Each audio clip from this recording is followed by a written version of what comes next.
Hello and welcome to Tigers by the Fire, a podcast out of Holy Cross High School about World War II discussions and stories. With me today are Brady Nasser. How's everybody doing? And Noah Olivio. How are y'all? And today is episode 3 of season 5 of Tigers by the Fire, and we are looking at the Ghost Army of World War II, artists who duped Hitler, and this is in the precursor to D-Day, fake army, and I'm not going to steal their thunder. This is a really cool topic, one of the things that I was really interested in when I was in school, so I'll turn it over to Noah. All right, so I want y'all to stop and envision this. You are a German soldier in France of 1944. You suddenly hear the sound of tanks barreling towards you and your fellow soldiers. You work to intercept Allied radio and confirm the armored division advancing towards you. You stare down your binoculars to find rows of tanks lined up in the distance. Now, what if I told you that none of that was real?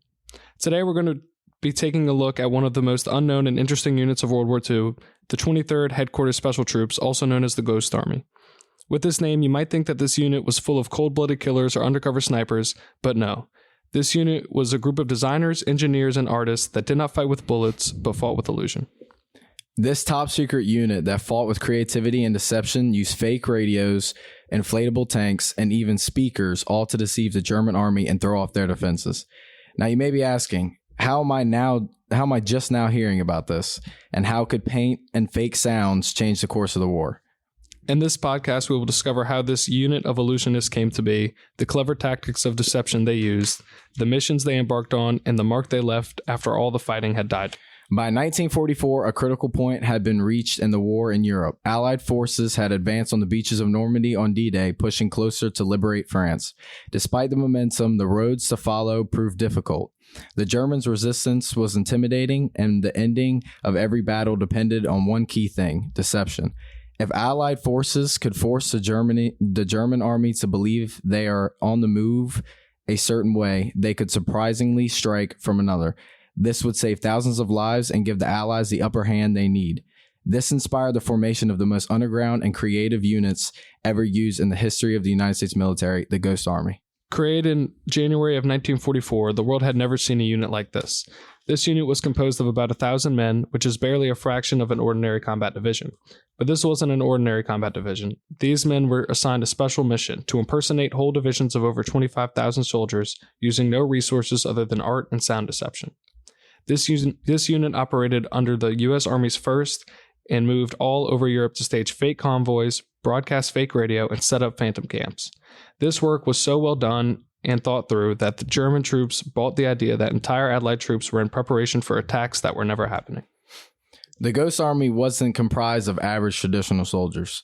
These ranks held skilled designers, talented artists, technical engineers, and experts in sound. The creativity of these men became a crucial weapon. At the top of this command was Colonel Harry L. Reeder, the Army officer that commanded the unit. But this unit housed unfamiliar names such as Ralph Ingersoll, who was an editor who worked on the New Yorker. Another man was Bill Blass, who went on a fashion designer after the war, and Ellsworth Kelly, who was an artist who worked using abstract art.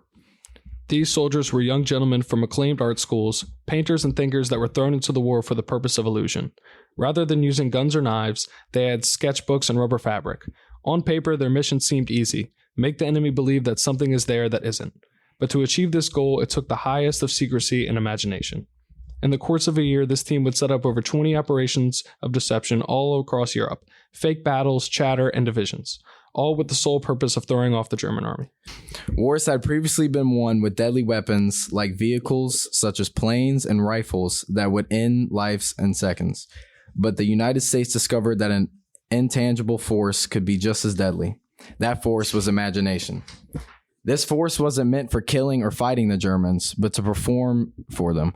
And their stage was set in Europe, and their props consisted of inflammable tanks and speakers. Let's immerse ourselves in this scene where reality and illusion cannot be differentiated.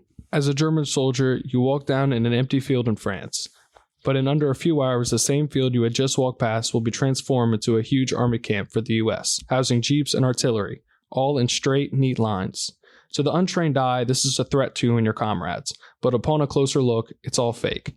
The tanks you think you see are made of inflated rubber and held down with wood. The jeeps you see in the distance, canvases painted to perfection. This may seem like a joke, but these props were far from toys. They were illusions built to the highest grade the military could brainstorm. Each tank only weighed around 90 pounds and could be deployed and stationed by under 4 men in less than half an hour. When German recon would spy from above, they couldn't tell the difference between real armored tanks and these decoys. They were placed with the utmost precision, with authentic spacing and shadow manipulation.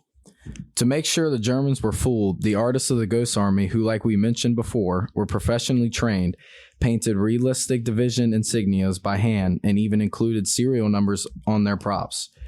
For these details, they went all the way down to the wire, changing the numbers to different divisions depending on who they were impersonating. They even created fake headquarters, including fake laundry lines and office tents. They would even leave behind food wrappers and use fuel cans to make the place seem more lifelike. These creative minds designed these movie sets underneath the surveillance of the enemy, all to fool the Luftwaffe. The Ghost Army's deception went beyond the eye. If a German officer decided to take a closer look, they had to hear the U.S. Army as well. This is where the 3032nd Signal Service Company came to use. This was the Ghost Army's sound division. At their roots, these men were sound engineers for wartime. Before the landing on D-Day, these guys recorded authentic sounds of a battlefield in Tennessee. These sounds included tank roaring, armor being loaded, and even the talk of troops. All of these sounds were recorded on ginormous wire recorders, which were top of the line at this time, and have movie studio quality for cataloging these sounds. Over 1,000 audio clips were taken for potential use on the battlefield. These sounds were deployed using speakers that weighed over 500 pounds and were mounted on half-track by sound engineers. They were aiming toward enemy lines. It would blast the noise of battle for up to 15 miles. By tweaking the layers of sound in its timing, they could give the illusion that tanks were coming down a valley or a camp being set up.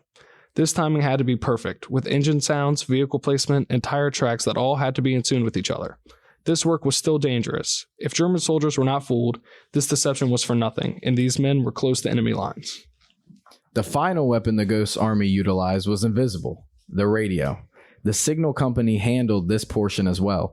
The task they were given was to set up a connection of fake radio transmissions that were both believable and mirrored real combat activity. To do this, operators were trained to mimic the distinct patterns and slang of speech in every division they took charge of. Every single division had their own vocab and rhythm, even down to jokes. The Ghost Army had understood it all. These troops would send off fake messages, call for fake supplies, and even move troops that weren't even real. This was all to fool German intelligence that a real division was housed close by. It was common knowledge that the Germans were listening to these lines. They were skilled and had interceptors tapped on every Allied signal. Any inconsistency would destroy the cover of the Ghost Army, and that they had worked so hard to produce. To keep realism, 24-hour shifts were sometimes needed by radio operators to maintain constant communication between these phantom units. If a single call ended too early or a sign was used in the wrong way, the enemy could suspect something was up. These operators were literal actors stationed behind microphones performing live with an audience. The genius of the Ghost Army was not only showcased physically, but also psychologically. These men understood how a human mind would interpret certain information under certain circumstances. Their illusions did not need to be perfect, but just believable enough that the German army could fill in the rest of their information themselves. A recon pilot might just take a quick look at rows of armored vehicles and report right back. A listening post may pick up signals to match this observation, and a nearby patrol could hear the marching in the distance. All this so-called evidence would be pieced together, and that is when the deception worked as planned. The Germans would convince themselves what they wanted to believe. The Ghost Army mastered the art of weaponizing human perception. Their art wasn't for visual appeal, but it was strategic. As the war progressed, these smaller illusions turned into real events. The saved lives of allies changed the course of the war from France to Germany. In the summer of 1944, the Ghost Army had made it known that their deception could win battles. Their fake tanks and massive speakers were no longer experiments, but important weapons that the Allies had at their disposal. Despite this, every mission still had huge risks. These troops worked extremely close to the enemy, close enough to be shot by German patrols. We will now be exploring 3 important operations that define the legacy of the Ghost Army: Operation Bedenberg, Operation Brest, and their most prestigious, Operation Viersen. After the landings on D-Day, the Allies sped across France, but they were in desperate need for supplies via deep water ports. One of the most important objectives was the port city of Brest, fortified on the Brittany Peninsula. The Germans fiercely held this location with bunkers made of concrete and artillery prepared to defend. The U.S. Army's 6th Armored Division was set to attack Brest, but if the enemy found out where the troops were gathering, substantial life would be lost. This is where the Ghost Army was important. In the darkness of the night, the special troops were deployed close to the city, but not with the objective of fighting. Their mission was to impersonate the 6th Armored Division in a different area where the real attack was set. Inflatable tanks were inflated by the dozens and set up across fields along with fake artillery. The Ghost Army even included command posts and antennas to appease what a spy plane would be looking for. To make their illusion complete, the signal company once again flooded the radio with fake chatter. Messages concerning bridge crossings, important coordinates, and requests for fuel were all fabricated to add to the scene that they were creating. It didn't stop there.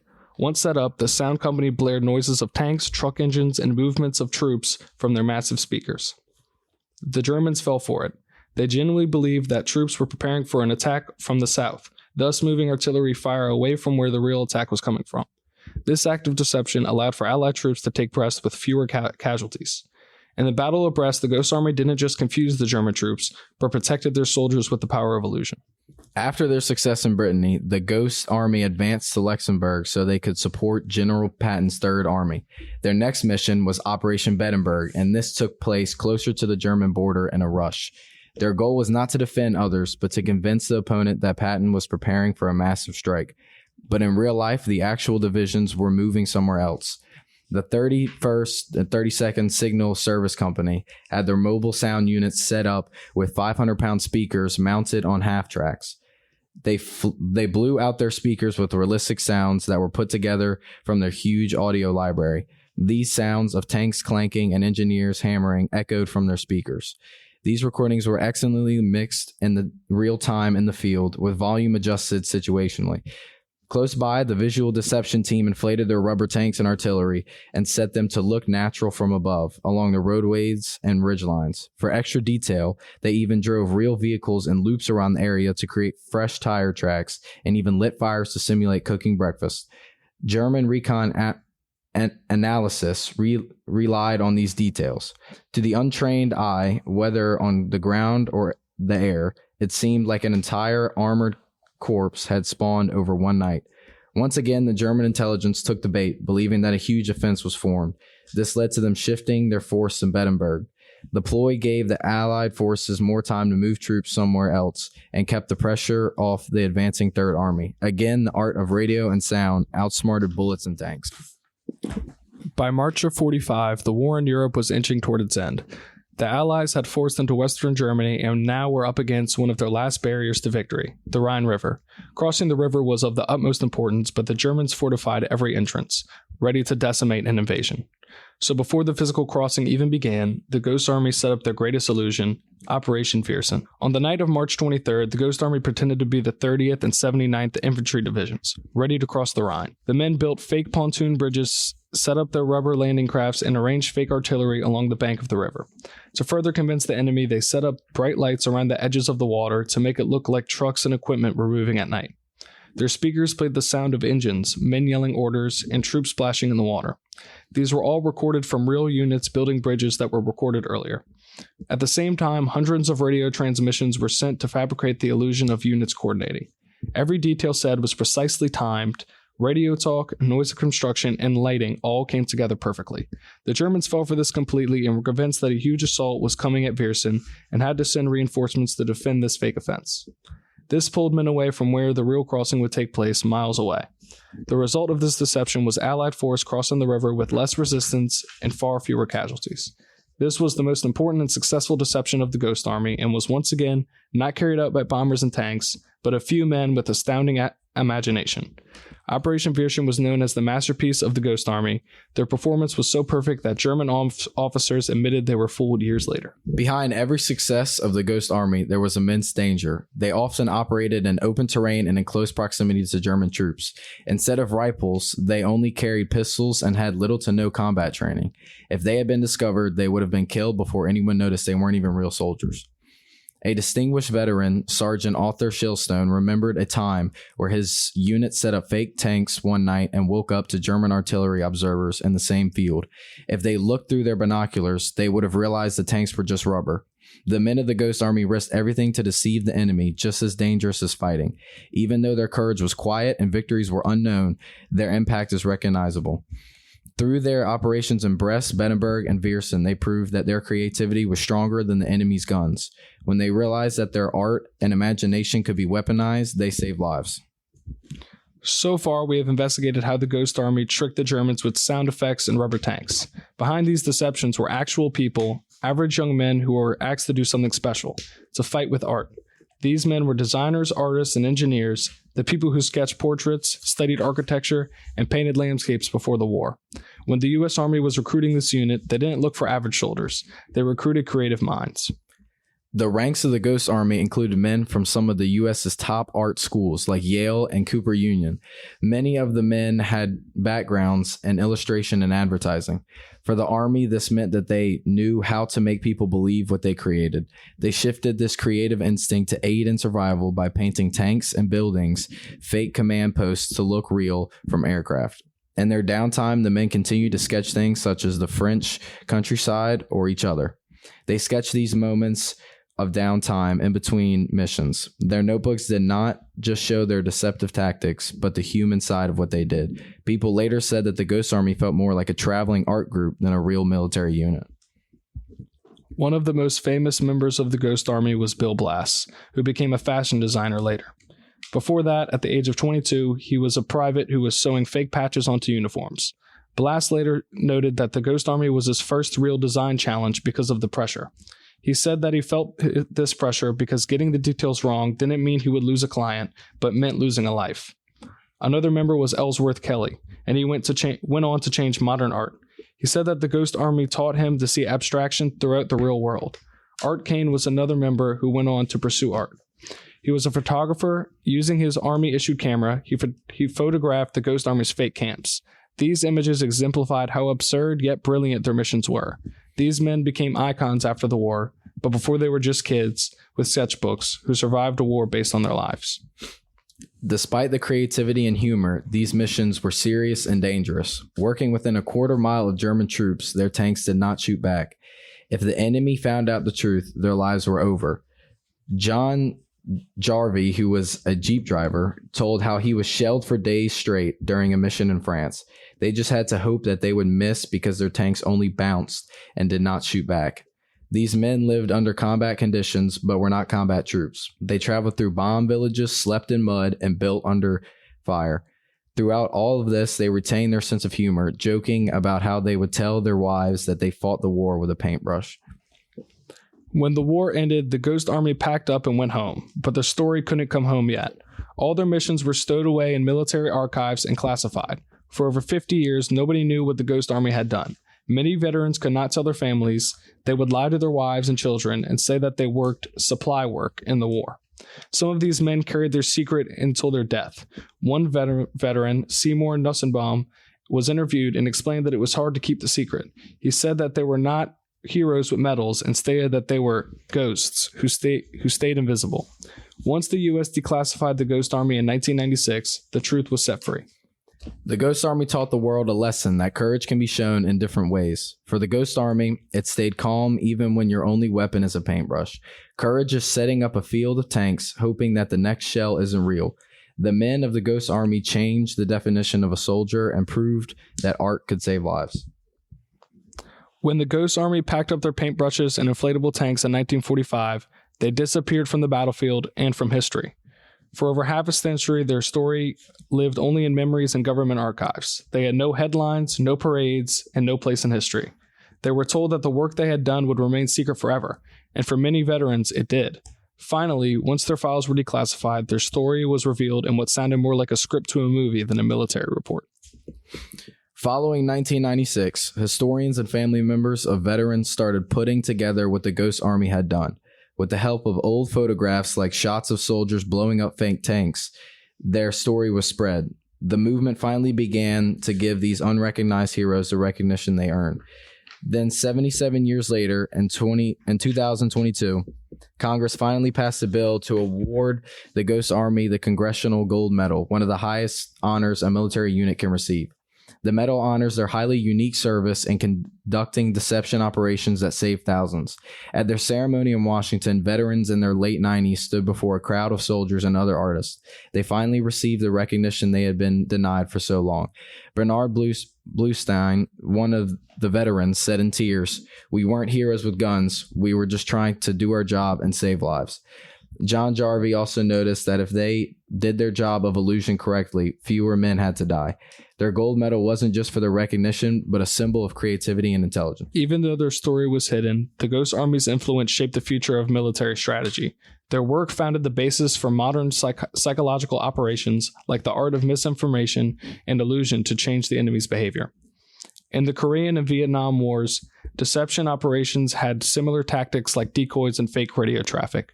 Training with deception techniques inspired by the Ghost Army, their techniques are enhanced with modern technology. The Ghost Army taught that winning isn't always about firepower, but more about controlling what the enemy believes. Their success in World War II helped shift military thinking to psychological advantage instead of brute strength. This is still seen today. The Ghost Army has had influence on fields other than warfare like film production, advertising, and camouflage design. All these industries have borrowed techniques from their deception. Today, the U.S. Army School of Psychological Operations at Fort Bragg has lessons based on Operation Fearson and studies how small details can change an entire battle. Besides their medals and tactics, the 23rd Headquarters Special Troops' greatest legacy is what they stood for, and that is that creativity is a form of courage. By turning their painting and sculpting skills into tools of survival, they proved that art can be strategy and humanity among destruction. Their work made it hard to tell what was art and what was war, deception, and compassion. With their illusions, they saved lives. By making false targets, they drew fire from soldiers. By imitating thousands, fewer had to die. Creativity was their shield, and that is what makes their story so memorable. These men of the Ghost Army proved to the world that imagination can be used as a weapon of peace. Their courage was not loud, and their battles weren't fought in blood. But the story of the Ghost Army reminds us that sometimes the greatest victories come from intelligence and human spirit. All right, very good. So, guys, awesome. I mean, I didn't have to talk, so that's always a plus for me. But no, very good job with the research and with the explanation of the Ghost Army. First, sources and stuff. Where did you guys go for sources on this? So most of the sources that we looked at were actually from our visit to the World War II Museum. I'd say our main source was the book by Rick Beyer and Elizabeth Sales, The Ghost Army of World War II. We also looked through other World War II archives, like on their website. Just a lot of different books and sources from there. Okay, very good, very good. So you guys had come up with this topic, I guess, pretty quick. And then what kind of hooked you into it? Because you guys, it seemed like you guys got into this. Well, it kind of just interests me because when you think of war, you don't really think of like the Ghost Army and what they did and how they didn't really fight with weapons. So it interested me that they were able to impact these operations and these wars and influence like the outcome of these wars by just using art. Yeah, I really, the thing that hooked me on them was when we were reading that first book at the World War II Museum, and we went over a section just basically going through what they did in their downtime. And that really stuck out to me, that they were just kind of just normal, smart guys who they just did what they were good at, and that helped the war tremendously. Yeah, and it's kind of crazy to think that some of these people who were in the Ghost Army later went on to be fashion designers and other types of artists. Because, I mean, when you think of a soldier, you don't think of a fashion designer. And you could imagine, I mean, there were probably people in the Army who were against funding a group like this and against this whole thing. But it pays dividends in multiple theaters, as you guys explained. So very good. Do you guys have any closing remarks?